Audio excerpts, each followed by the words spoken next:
回は中国旅行動画をちょっとお休みして、2025年9月27日、28日に開催され、私たちがフル参戦してきた有明アリーナでのブルーノートジャズフェスティバルについて好き勝手に語ってみようと思います。目視はこんな感じ。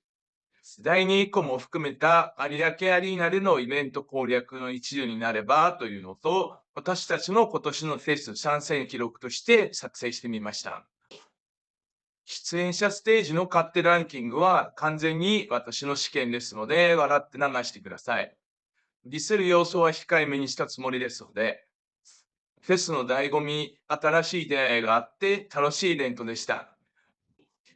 まずは有明アリーナのイベントに車で参戦する私たちの戦略です。いつも愛用している駐車場予約ですが、残念ながら有明エリアでは有明駅近辺の秋っぱのこの2軒のみ予約可能と思われます。秋っぱなので予約すると別途手数料 10% が乗るのと、そもそもの料金が予約なしで行く場合より少し高くなります。ただ、アリーナから徒歩20分程度で1日料金なので、イベント前後での食事もゆっくりします。注意点としては、東京ビッグサイトのイベントとバッティングする場合は、駐車場の予約を先着する必要があるという点と、イベント時の退場ルートが一番混むルートになるという点です。駐車場からの行きは青線のルートで行けますが、帰りは近隣マンションとの協議を踏まえ、赤字のルートに誘導されます。そうすると、有明テニスの森駅から帰る人たちと同じ動線になり、ノロノロ移動になりがちです。あとは、近隣の予約できないタイムス駐車場はこんな感じ。ファーイーストビレッジホテルのタイムスが一番近いですが、予約できず、かつアプリで空き情報も表示されません。土日は終日で3500円。空いていて止められればラッキーという感じです。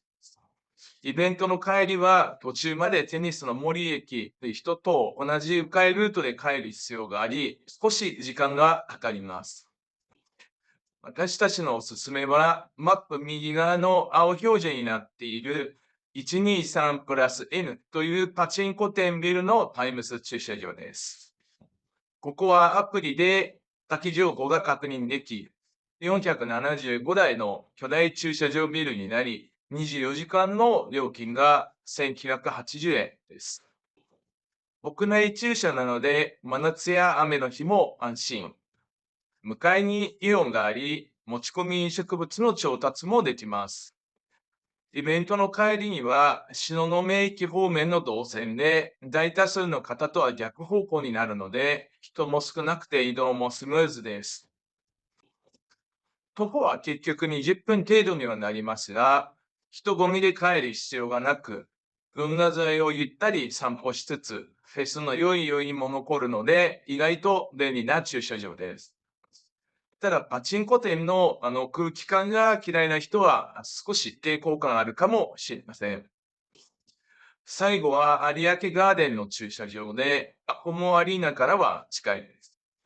当然予約はできませんが、1800ぐらいの大規模駐車場で入出庫で渋滞こそすれ、完全に満車になる日は限られているかと思います。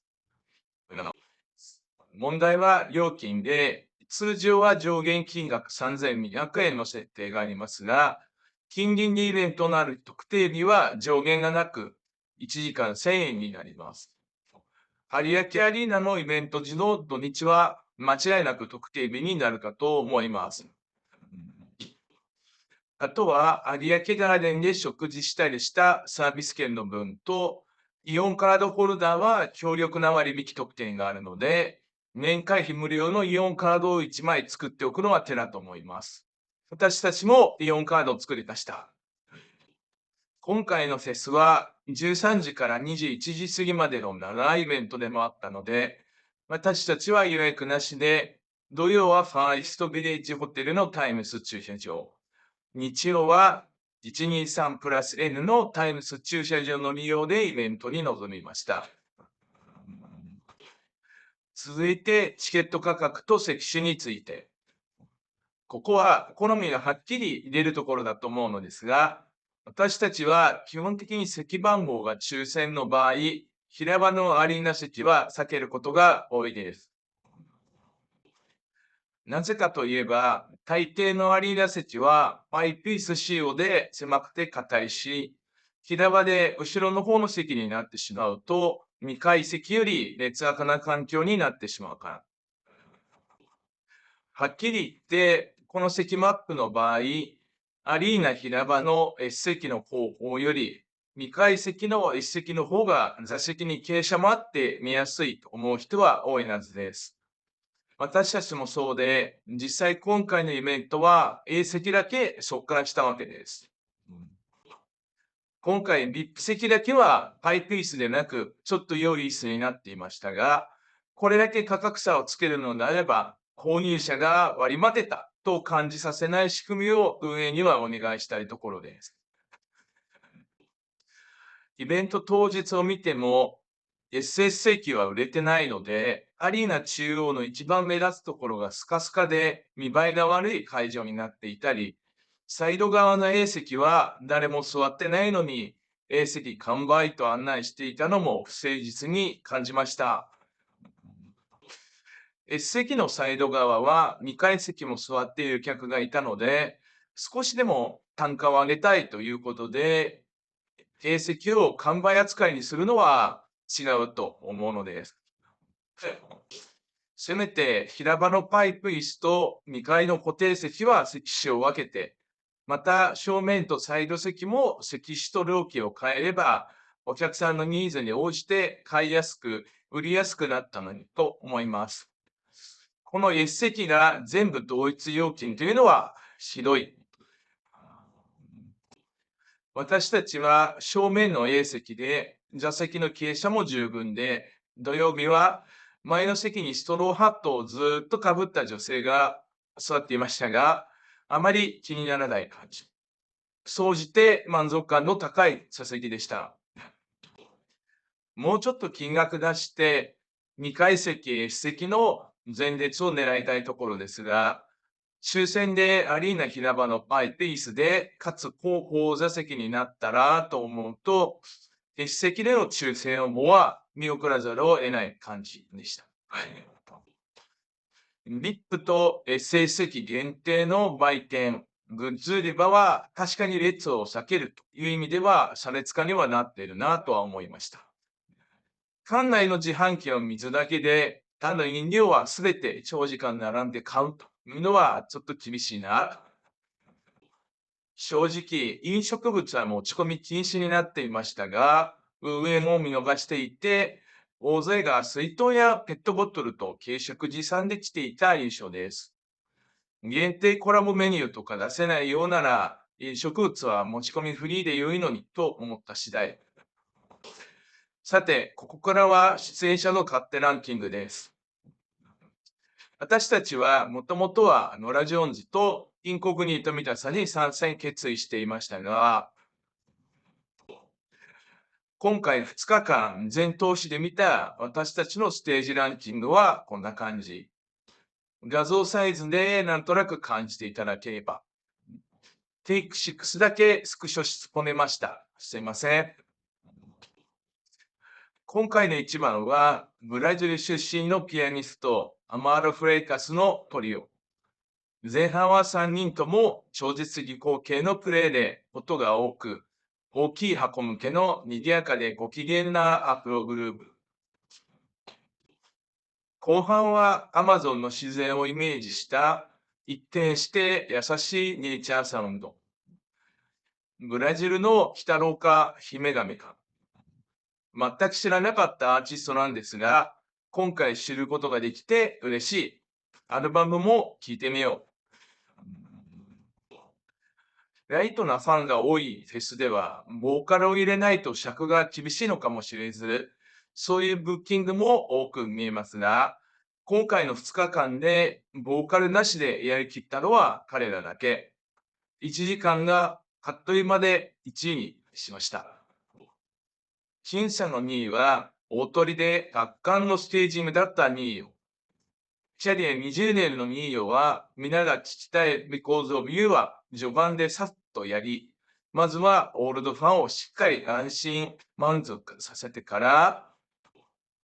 客席から女性でダンスに自信のある立候補者を3人ステージに上げて、即興ダンスコンペをやってしまうという驚きの展開。シンガポールと日本、マレーシアの3名の女性がステージに上がりました。観客のジャッジはホームタウンデシジョンになりましたが、3人ともすごい度胸で盛り上げてくれました。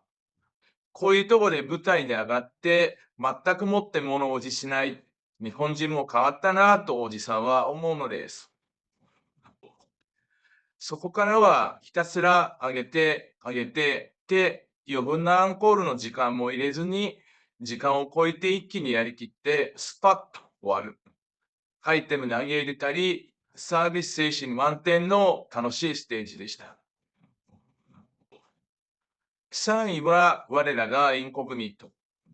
90年代の人中心にオールドファンに向けたセットリストも無類様、ちゃんと分かっていらっしゃる。46年目のバンドがしっかり世代交代しながら変わらぬテイストであの頃を再現。途中で音が止まったりするゆるさもこれまた見通し。私のバイアスが大きく入ってますが、やっぱり大好きです。社長のステージングでソイド&ピップセッションズを4位にしました。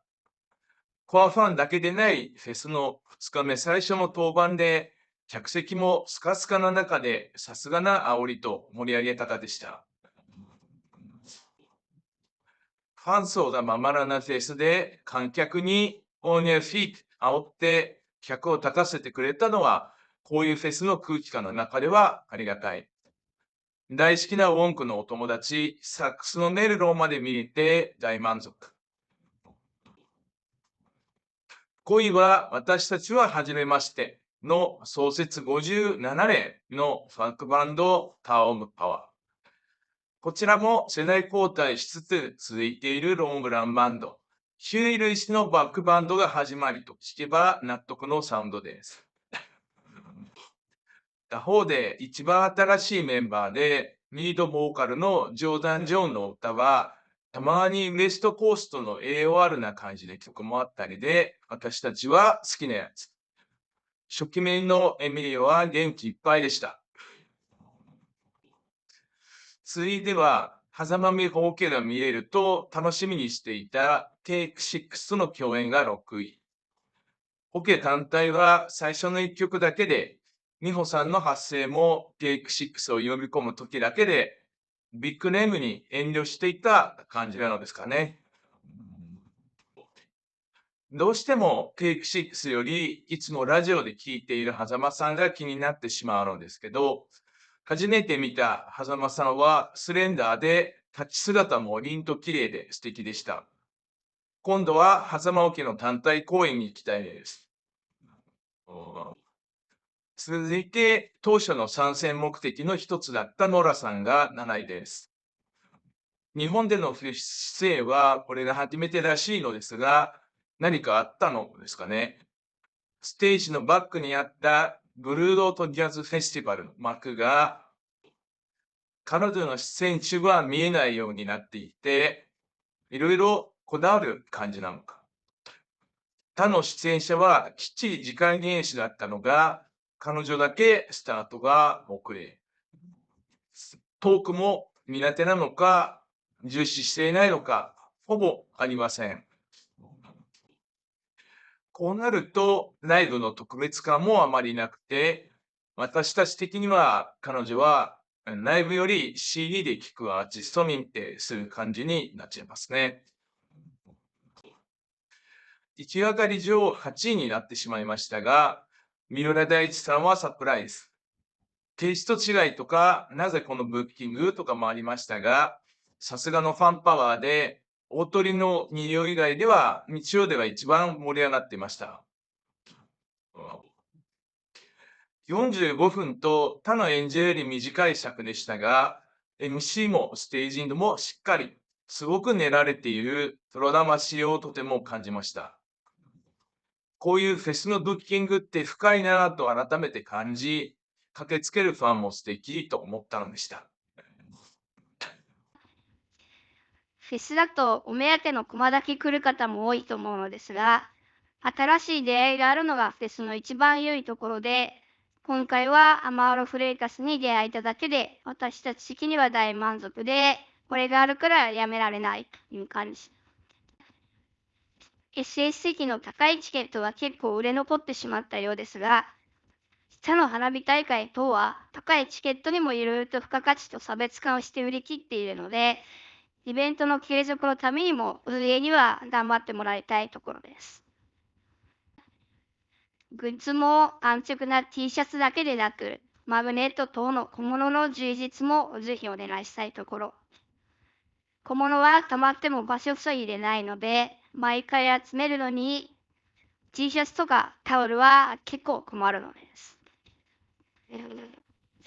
いろいろ言いましたが、運営さんも演者の皆さんもありがとう。特にニーヨのファンへの感謝の言葉が美しくて感動しました。参戦した方は感想を教えてもらえると嬉しいです。またね。